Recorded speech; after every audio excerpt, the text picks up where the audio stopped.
The world is a mess. First, the Russian-Ukraine conflict, and now China and Taiwan are butting heads. If you think this doesn't impact you, well, you're in for a rude awakening. Today, I'll tell you how the China-Taiwan conflict will mortally wound the semiconductor chip industry and take the chip shortage situation further down to zero. We'll also see how the conflict will exacerbate inflation here in the U.S. And on top of that, we'll talk about how the car industry will come to a stall and new car deliveries, which are already delayed, will go further down the wait list.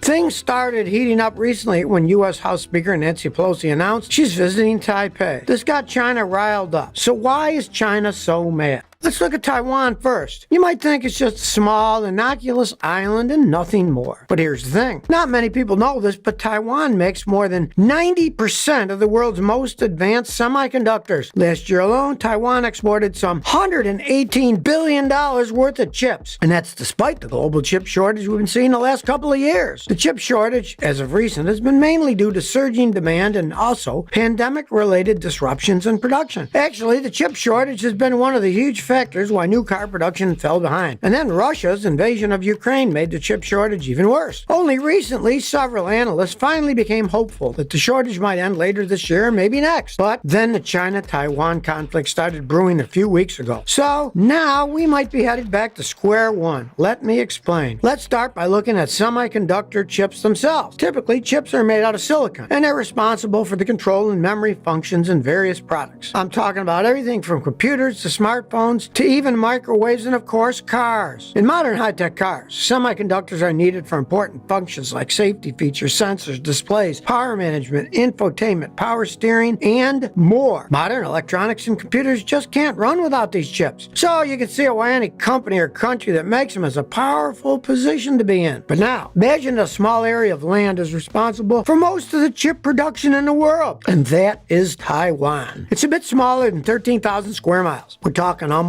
the size of the U.S. states of Delaware and Maryland combined. Or you can think of it as a tad larger than the country of Belgium. But its population is over 23 million people, making it one of the most densely populated countries in the world. So, here in the small, dense place is where most of the world's semiconductors come from. The largest chip maker in Taiwan is also the largest maker in the world. They make almost 50% of the global supply, and that's the Taiwan Semiconductor Manufacturing Company Limited, or TSMC for short. To put that into perspective, just view the top chip makers side by side. The second most powerful company in the chip market is Samsung, which is located in South Korea. They account for 17% of the world's chip production. And the largest chip maker outside of Asia is Global Foundries. It's actually an American company, but they only make 7% of the world's production. So you can see the large disparity in volume, and you can see why TSMC alone is crazy important to the world, let alone the car industry. TSMC was founded back in 1987. They make all sorts of chips for various industries. Their biggest customers include Apple, AMD, Nvidia, ARM, Broadcom, and more. By the way, did you know that Apple is their biggest customer? Apple makes up 26% of TSMC's revenue. But recently, TSMC warned that if the already high tensions with China continue to escalate, TSMC operations could pretty much cease. According to current chairman of TSMC, Mark Liu, if China were to physically invade Taiwan, TSMC wouldn't be able to cooperate due to their reliance on the global supply chain. At the end of the day, human lives would be impacted, which is the biggest tragedy. But even if you personally don't care about that, what you do care about is your own convenience. No more chips mean no more new smartphones, computers, appliances, or cars in the near horizon. Or you'll have to use your devices longer before you can upgrade. This would be a bigger technology crisis than the shortage we've been seeing so far. Just consider the past 2 years. The chip shortage hobbled the car industry and caused major car companies like Ford, Volkswagen, Fiat, Chrysler, Toyota, and Nissan to scale back in production. Ford missed 1.25 million car sales last year. Volkswagen's production was 1.15 million less than planned. And GM, Toyota, and Stellantis also came up short in production, each by 1 million cars. Altogether, these car companies alone produced 5.5 million cars less than initially planned. And that's not counting the other car makers of the world. So now, if China does invade Taiwan, this will further hurt car companies. EV makers will take the biggest hit since they require even more electronics than traditional cars. Regardless of EV or conventional gasoline cars, high-tech features in cars will get nixed. There's just no way around it. We've already seen this with the current chip shortage. For example, this year GM cut out certain features on a range of models due to the chip shortage. That's why a lot of 2022 Chevy, Buick, Cadillac, or GMC models right now don't come with heated and ventilated seats or heated steering wheels. This seems like a minor inconvenience, but actually it's one of the most popular options for new car buyers.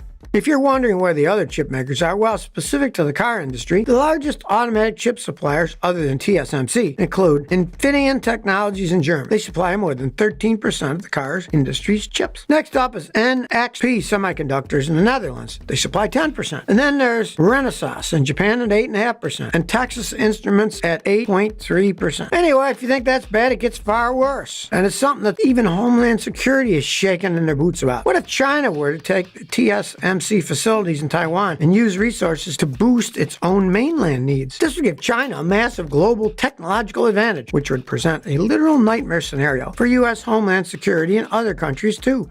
If you're wondering what Nancy Pelosi's visit had anything to do with it all, well, according to news reports, China had previously sent strong warnings that its military would not sit idly by if Pelosi were to visit. But Pelosi ignored the warnings and visited Taiwan anyway. And now China is livid. The thing is, China believes Taiwan belongs to them. It doesn't really recognize Taiwan as an independent sovereign nation. So if you're China and you say, don't land in Taiwan, pretty much you're saying, don't trespass. But then someone deliberately ignores you and comes anyway. Well, that's why China feels they just got slapped in the face. The conflict between China and Taiwan is nothing new. It's been evolving since 1945, when China subjected the island of Taiwan and other territories in the area to this political regime of communism. China currently claims sovereignty over the self-ruled island. China considers Taiwan a breakaway province. Taiwan considers itself an independent country and even has its own constitution and democratically elected leaders. Did you know that Nancy Pelosi is the highest-ranking U.S. official to visit Taiwan in 25 years? The morning before Nancy Pelosi's visit, Chinese fighter jets took to the sky. They flew right along the Taiwan Strait as a visual warning. After Pelosi's visit, the Taiwanese government said that it had come under cyber attack. And now China is conducting more military drills in the waters and airspace around Taiwan. This may just be the beginning.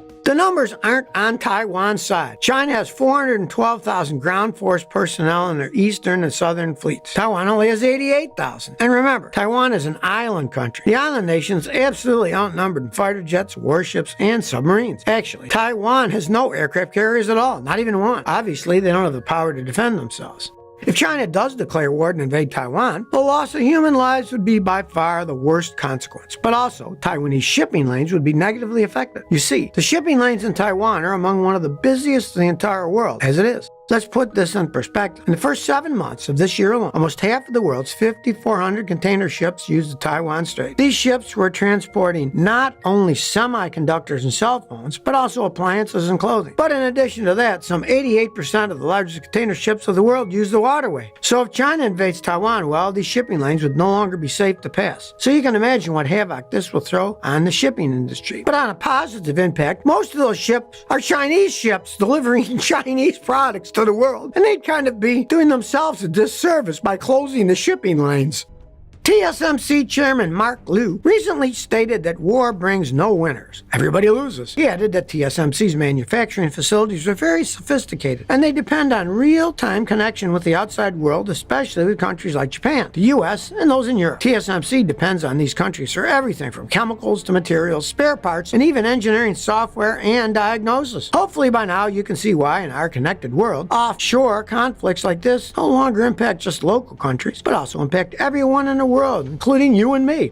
Here's another serious consequence. We all agree that prices are higher than we've ever seen. In fact, inflation is at an all-time 40-year high. Now, the U.S. government isn't just sitting idly by. It's actively trying to control it. But Chinese-Taiwanese tensions are seriously complicating the U.S. government's efforts to reduce prices and control inflation. You see, back when Donald Trump was president under Section 301, he imposed tariffs on literally hundreds of billions of dollars worth of Chinese imports. For a couple of months now, President Biden has been evaluating possibly nixing or easing some of these tariffs. That's because reducing tariffs could be a means to help temper inflation rates here in the United States. For example, reportedly, Biden has been weighing possible options to eliminate certain tariffs, expand the list of tariffs exclusions to help domestic companies that don't have other options for supplies outside of China. But now, the Biden administration is reconsidering whether or not to lift some of the tariffs, if any. What does this all mean to you and me? Well, here's the thing about tariffs. In general, tariffs make it more expensive to import products that levies are placed upon. So, what would happen if Biden carries through on his original plan to remove certain tariffs? Well, if you ask any U.S. products executive, they'll tell you that tariffs add to a product's sale price. If you remove or reduce tariffs on imports from China, they would help bring down the price of a product. But that's not necessarily always true. Tariffs aren't the only inflation pressures that suppliers are facing. Yet, there are other analysts that will tell you a different story. They say that yes, removing the tariffs will reduce prices, but it'll be barely noticeable. Some say that removing all Trump-era tariffs on Chinese goods could reduce the consumer price index by 0.26 of 1 percentage point at most. Whatever the cause, if these tariffs aren't removed, it won't help inflation one bit. Just the opposite. If the U.S. gets drawn further into a possible Chinese-Taiwanese war, it could lower the U.S. gross domestic product by 5 to 10%. And the U.S. is aware of this. Actually, most of the major world governments are, and they're already preparing. They're literally pouring billions of dollars to improve their domestic chip manufacturing capabilities. Take the U.S., for example. Congress recently passed a $52 billion